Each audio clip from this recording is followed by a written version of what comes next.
Bismillah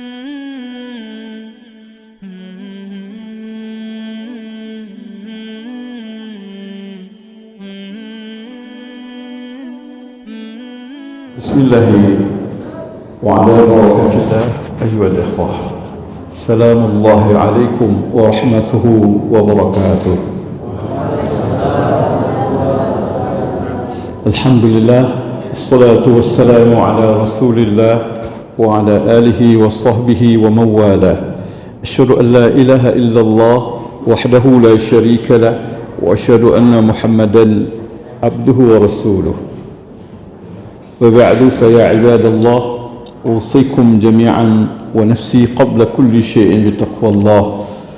وقد قال الله سبحانه وتعالى وهو يحثنا على تقواه في السر والإعلان: أعوذ بالله من الشيطان الرجيم، بسم الله الرحمن الرحيم، يا أيها الذين آمنوا اتقوا الله حق تقاته ولا تموتن إلا وأنتم مسلمون.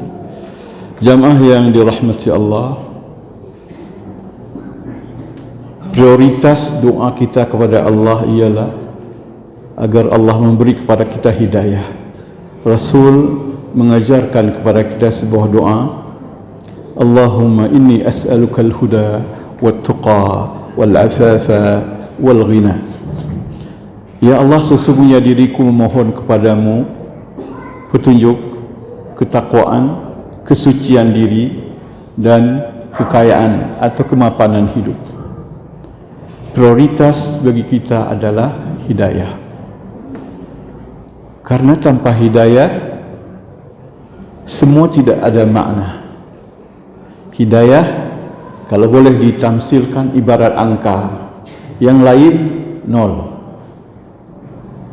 1 tambah 0 10, tambah 0 100, tambah 0 1000, tambah 9 0 1 miliar. Ketika angka 1 atau angka 2 kita pindahkan, semua nol berarti kosong, tidak ada makna. Begitu juga hidup ini, kekayaan, kepandaian, kehebatan, kesuksesan, tidak ada makna apapun tanpa hidayah. Karena itu prioritas dalam hidup kita meminta, memohon kepada Allah supaya diberi hidayah. Bagaimana kita dapat hidayah dengan mudah? Saya ingin menerangkan, tapi waktu tidak cukup, penjelasannya sangat panjang. Langkah pertama ialah supaya kita mendapatkan hidayah Allah, kita beriman kepada ayat-ayatnya. Seperti Allah tegaskan dalam surat An-Nahl 104. Sangat jelas Allah terangkan dalam surah An-Nahl 104. Innal ladzina la yu'minuna bi ayatillahi la yahdihimullahu wa lahum 'adzabun alim.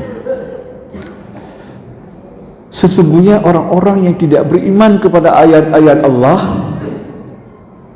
Allah tidak akan memberi petunjuk kepadanya. Wa lahum 'adzabun alim, dan mereka karena tidak beriman akan mendapat siksaan yang paling pedih di dalam hidup ini dan di akhirat nanti. Resiko tidak beriman. Seakan-akan Allah melalui ayat yang saya bacakan tadi membatasi jalan menuju hidayah, yaitu hanya melalui keimanan kepada ayat-ayatnya. Ayat-ayatnya yang dapat mengantarkan kita kepada kebenaran dan dapat memperkenalkan kita kepada Allah sebagai sumber kebenaran. Itu ada beberapa ayat. Pertama, al-ayatul Qur'aniyah, ayat-ayat Quran ma'adilalatiha, dengan berbagai indikasi ayat Quran ini. Yang kedua, al-ayatul kauniyah, ayat-ayat Allah yang ada di alam raya ini, matahari, bulan, sungai, semuanya ini ayat-ayat kauniyah. Kemudian ada ayat disebut al-ayatul fitriyah, ayat-ayat bukti-bukti secara insting dan secara intuisi. Kemudian ada al-ayat at-tarikhiyah, ayat-ayat dan bukti-bukti yang bersifat sejarah. Jadi kita akan mengenal kebenaran ini dan mengenal sumber kebenaran itu Allah pertama melalui Al-Quran. Al-Quran kalamullah, al-ayatul natiqah. Al-Quran adalah kalam Allah. Itulah ayat-ayat yang bersuara, yang berbicara dengan kita.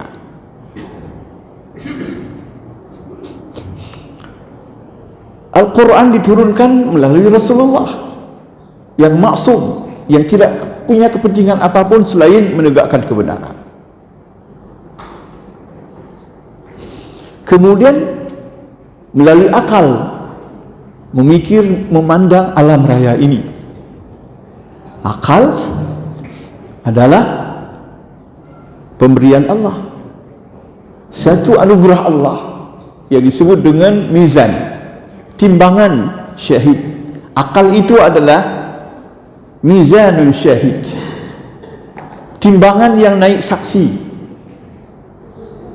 Sebab dalam akal Allah beri kemampuan untuk membedakan baik dan buruk, benar dan salah, bermanfaat dan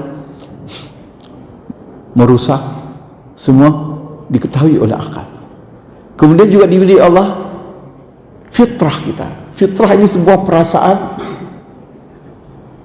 yang sangat dalam, yang Allah berikan dalam dada manusia, dalam diri manusia, tanpa proses pengajaran dan tanpa proses pengenalan. Terasa sendiri dia butuh kepada Tuhan.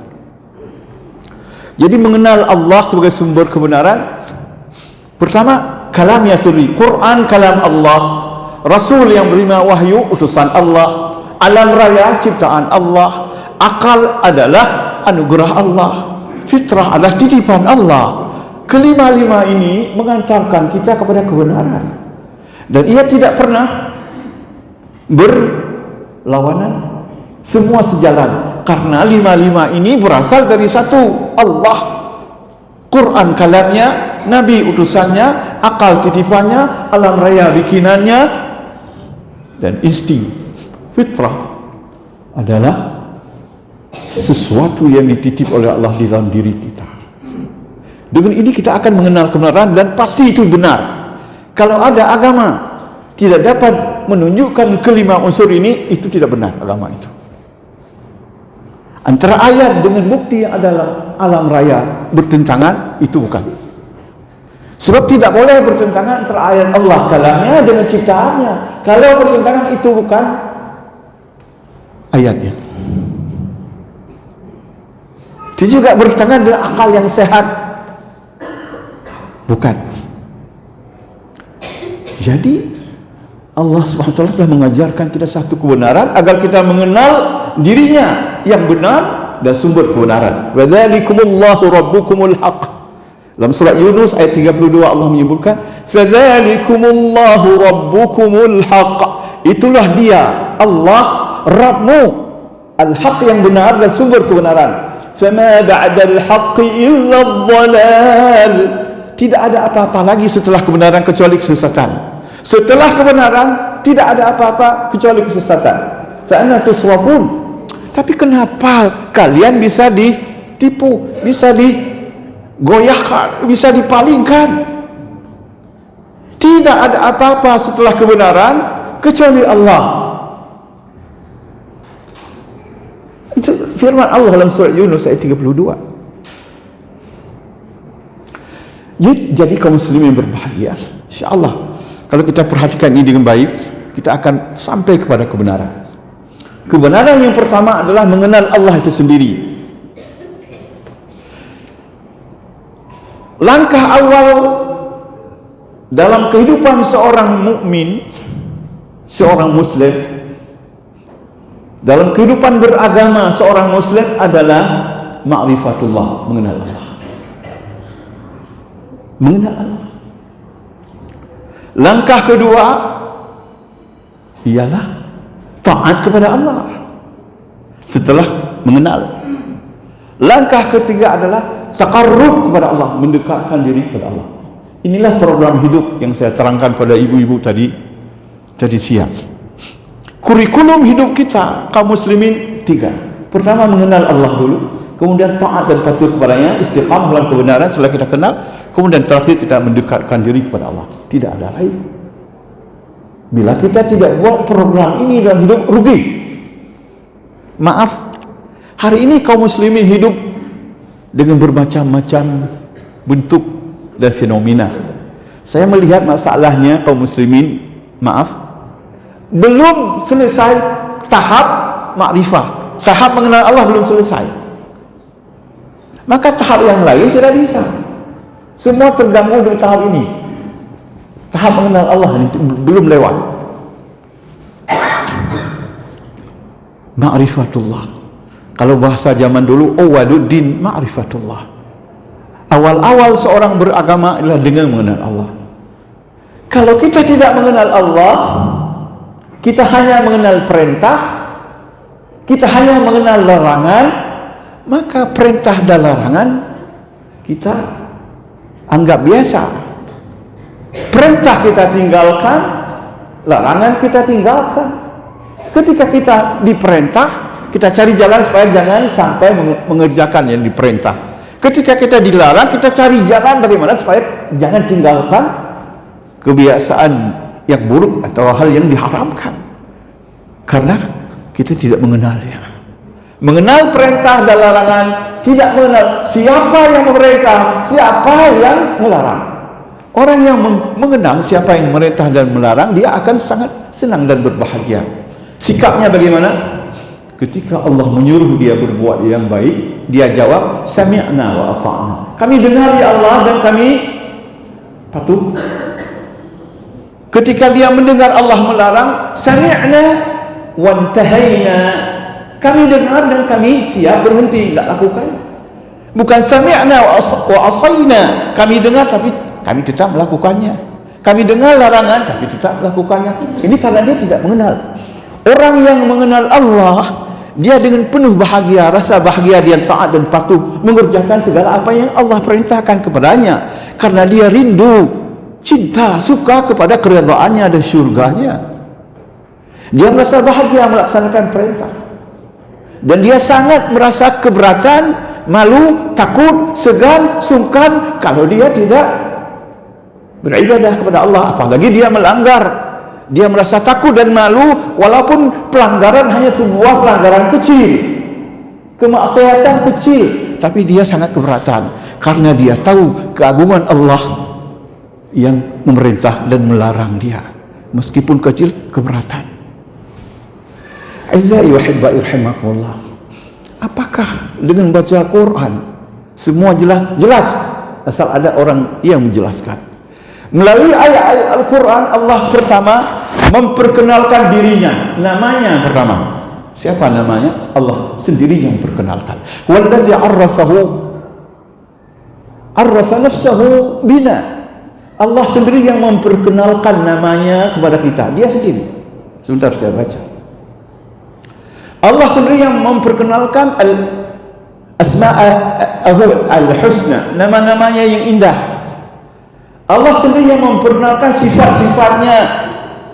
Allah sendiri yang memperkenalkan syariat atau agamanya. Allah sendiri yang memperkenalkan balasan kepada yang taat dan kepada yang menyalahinya.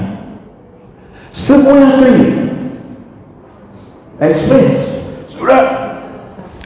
sudah betul-betul accomplished, tuntas, diterapkan sedetil-detilnya. Namanya, nama-nama al-asma'ul husna yang indah-indah, sifat-sifatnya, syariatnya, balasannya. Seperti kita lihat matahari kalau kita kaji Quran.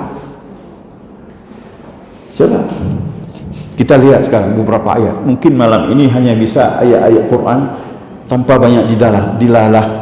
Nanti subuh saya sambung dengan yang lain kalau sempat. Berapa yang sempat? Mari sekarang kita kaji Quran. Boleh Bapak buka Quran pertama surat Taha ayat 14. Boleh. Saya tunjukkan cara. Taha 14. Innani ana Allahu la ilaha illa ana fa'budni wa aqimus salata li dhikri. Ini firman Allah dalam surah Taha ayat 14. Innani, sesungguhnya aku ini, anallah, akulah yang bernama Allah. Lihat, dia sendiri yang beri nama. La ilaha, tidak ada jenis Tuhan apapun yang benar. Dia bantah. Illa ana, kecuali diriku. Dia tetapkan hanya dirinya yang ada. Sudah. Fa'budni, maka karena itu engkau wahai hamba beribadah kepadaku. Wa aqimis salata li dzikri, dan dirikan salat untuk mengingatku. Ibadah sangat luas. Ibadah paling utama, media utama berhubungan denganku setiap saat, setiap waktu. Supaya engkau dekat denganku dalam pemeliharaan dan penjagaanku, dalam keredaan dan kasih sayangku, dalam bantuanku. Dirikan salat. Aqimus salata li dzikri, dirikan salat, oh hamba, dirikan salat supaya engkau dekat denganku. Mantap katanya kasih.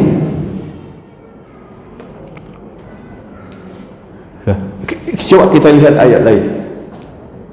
Sekarang kita lihat surat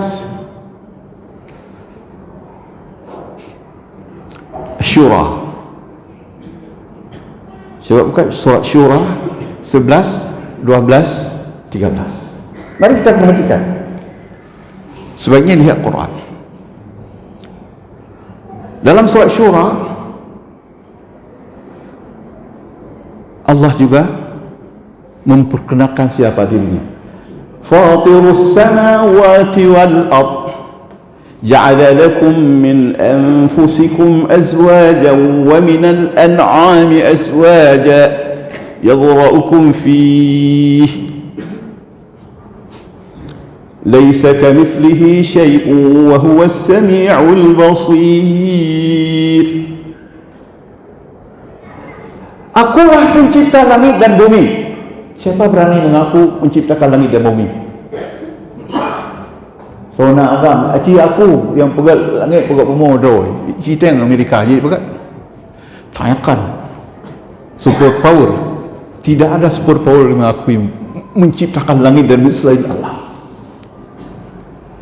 Dia introduce himself, dirinya arrafa nafsahu lana bi annahu huwa khaliqu as-samawati wal ard wa ma fiha wa ma fihima wa ma fihinna. Akulah pencipta langit dan bumi dengan isinya. Siapa bilang? Dirinya sendiri. Kenalkan.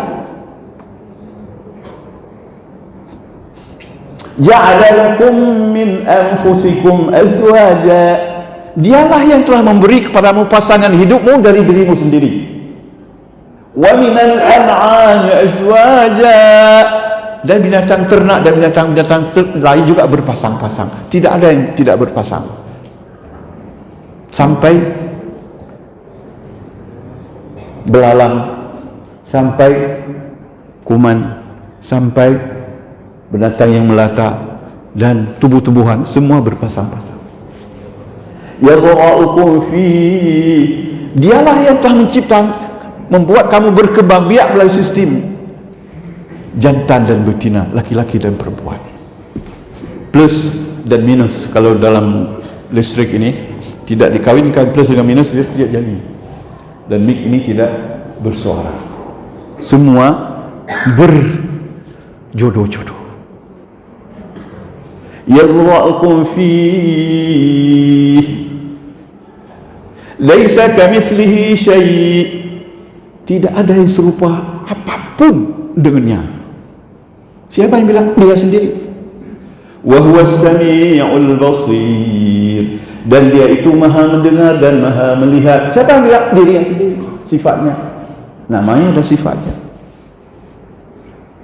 Lahu maqalidus samawati wal ard yabsutur rizqa liman yasha'u wa yaqdir innahu bikulli syai'in alim. Ayat berikutnya, tadi ayat 11, sekarang ayat 12. Lahu maqalidus samawati wal ard, miliknya lah semua kekayaan di langit dan di bumi. Di langit dan di bumi itu kekayaan milik Allah, bukan milikmu.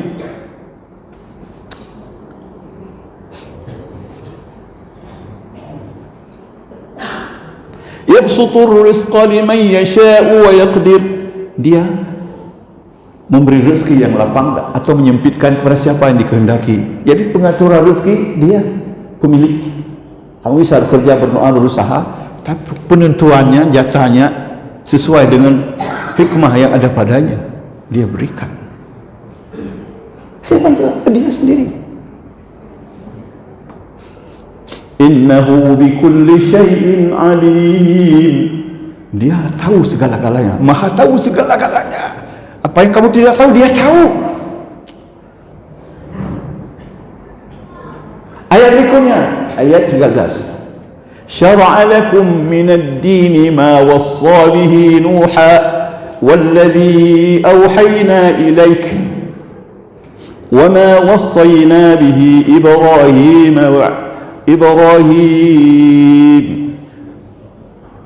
وموسى وعيسى أن أقيموا الدين ولا تتفرقوا فيه كبر على المشركين ما تدعوهم إليه.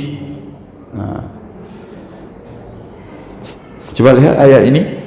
Di sini Allah menerangkan, dialah Allah yang telah memperkenalkan dirinya tadi semuanya, syara'a lakum, yang telah mensyariatkan bagimu minad din, agama ini, seperti telah disyariatkan kepada Nuh dulu.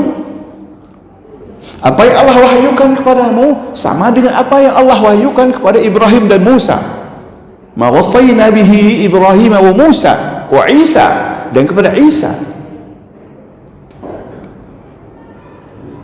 Apa titah Allah dalam menegakkan agama? An aqimud din, hendaklah kalian menghidupkan, menegakkan agama ini, keimanan dan ketakwaan, hidupkan dalam hidupmu, tegakkan agama. Wala tatafarraqu fi, jangan kamu buat firqah dan golongan dalam agama, pesan Allah. Jangan buat firqah, aliran di dalam agama. Wala tatafarraqu fi, jangan buat aliran dalam agama. Kabura, memang berat, alal musyrikin, bagi orang musyrikin menerima ajakanmu untuk membuat agama murni kepada Allah dan tidak ada unsur syirik dan tidak ada aliran. Berat. Allahu yashri ilaihi man yasha wa yahdi ilaihi man yunib. Tapi Allah lah yang memilih siapa yang ia ingin tunjukkan ke jalan yang benar, kepada agama yang benar, dan Allah pula yang akan memberi hidayah bagi orang yang mahu bertaubat daripada kesalahan, mahu mencari kebenaran setelah berada dalam kesesatan. Sangat jelas. Saya tambah satu lagi, kita lihat lagi ya, gampang sekali. Surat Al-Hasyr 22, 23, 24. Al-Hasyr. Huwallahu alladhi la ilaha illa huwa alimul ghaibi wasyahadati huwar rahmanur rahim. Dialah Allah, tidak ada ilah manapun, apapun, dimanapun kecuali Dia. Kalau orang bilang ada Tuhan lain selain Allah, tidak benar. Apalagi sama semua agama, sangat-sangat tidak benar. Masa matahari agama? Orang Jepang sampai hari ini masih menyembah matahari, ada sebahagian menyembah gelombang laut, ada yang menyembah gunung. Pernahkah dia menyebut dirinya, saya gunung, saya matahari? Pernah. Saya yang buat ini, saya yang buat itu. Adakah sifat-sifat ketuhanan? Tidak ada. Kenapa kamu bisa tertipu? Kenapa kamu bisa tertipu? Dia memiliki sifat apa ini? Kamu tuhankan dia.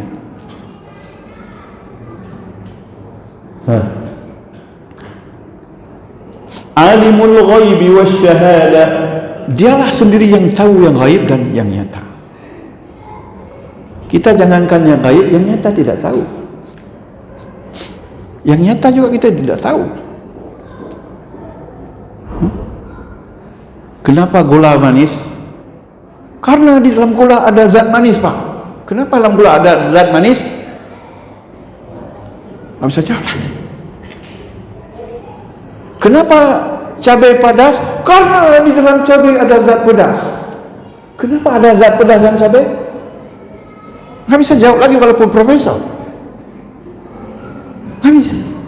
Yang nyata dia tidak tahu, apakah dia tidak nyata.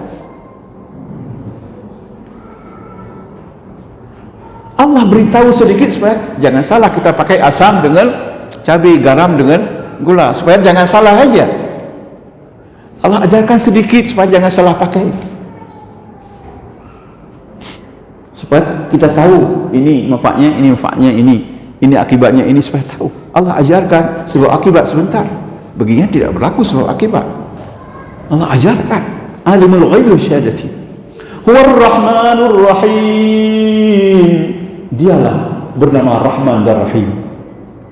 Rahman namanya, Rahim namanya, dua-dua atas sighah mubalaghah.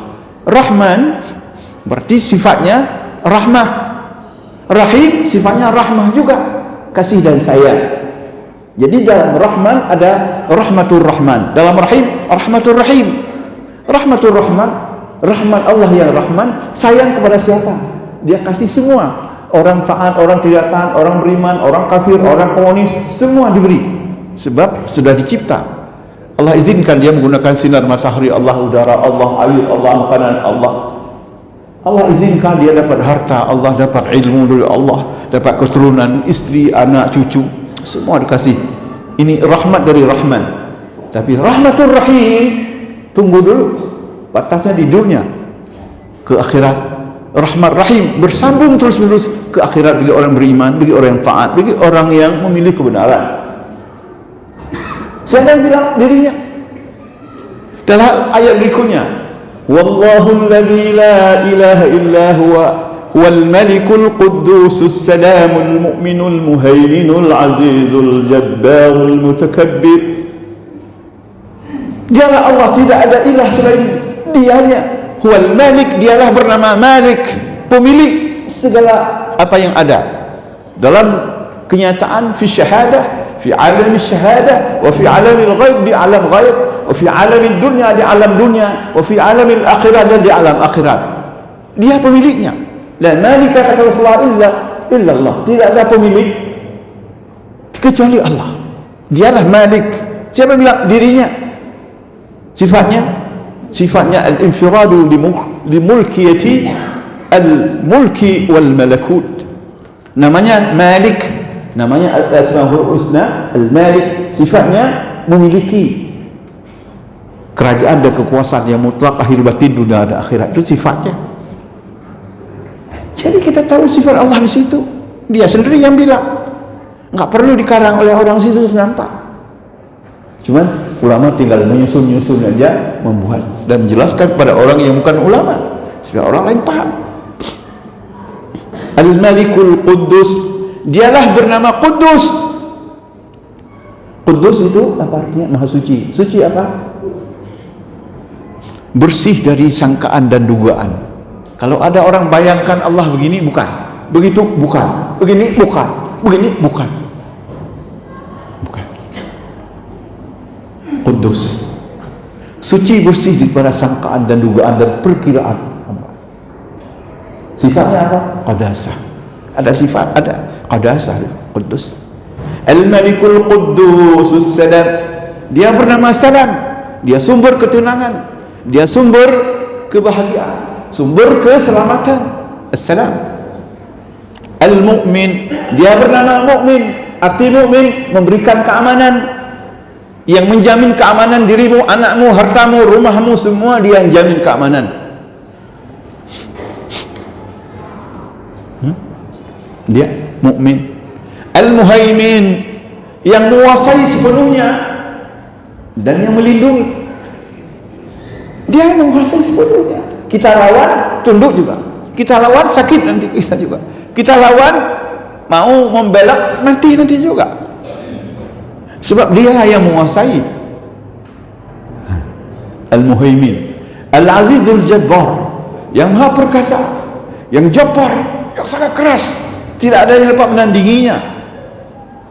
Al-Mutakabbir, yang penuh dengan kehebatan, ketinggian, kesombongan. Mutakabbir nama Allah, sifatnya apa? Takabbur. Ya, mutakabbir, takabbaru, takabbur. Takabbur artinya membesar-besarkan diri padahal dia tidak besar. Maka siapa yang takabur telah menggunakan sifat Allah, masuk neraka kalau takabur. Masuk sifat Allah takabur. Al-mutakabbir dia bertakabur. Subhanallah amma yusyrikun. Maksudnya Allah daripada apa yang mereka sekutukan. Ada yang bilang Allah punya anak laki-laki, ada yang bilang ada anak perempuan, ada macam-macam. Wallahul khaliq, dialah Maha Pencipta, al-bari yang mengadakan. Ya, al-musawwir, al-khaliq al-bari al-musawwir yang beri rupa. Lahul asma'ul husna, dia memiliki nama-nama yang sangat indah. Yusabbihu lahu ma fis samawati wal ard, bertasbih banyak apa yang ada di langit dan bumi. Wa huwal azizul hakim, dialah Allah yang maha perkasa lagi maha bijaksana. Begitu gamblang, begitu mudah, begitu gampang kita memahami, karena dia sendiri yang memperkenalkan dirinya, agamanya, syariahnya, hukumannya, peraturannya di dalam Quran, dalam ayatul Quraniyah. Waktu tidak mengizinkan lagi, nanti subuh saya sambung lagi. Tapi ini saya anggap pelajaran paling penting awal kita mengenal Allah dan agama dan kebenaran. Kalau enggak, habis waktu kita. Tinggal berapa tahun lagi umur kita ini sih, kita enggak kenal Allah. Maaf, hari ini umat Islam belum lewat tahap makrifah, apalagi taat, apalagi dekat. Taat yang lebih jauh, taat. Karena ini belum lewat nih. Saya heran kenapa orang mengajarkan yang enggak perlu, kenapa enggak Melayu ini mengajarkan agama. Subhanallah, saya kaji Quran, saya kaji semua. Kesalahan paling besar tidak dimulai dari ini. Bagaimana orang mengakui mengajarkan Quran dan Sunnah padahal ini otak inti Quran dan Sunnah dibiarkan. Subhanakallahumma wa bihamdika asyhadu an la ilaha illa anta astaghfiruka wa atubu ilaik. Wassalamualaikum warahmatullahi wabarakatuh.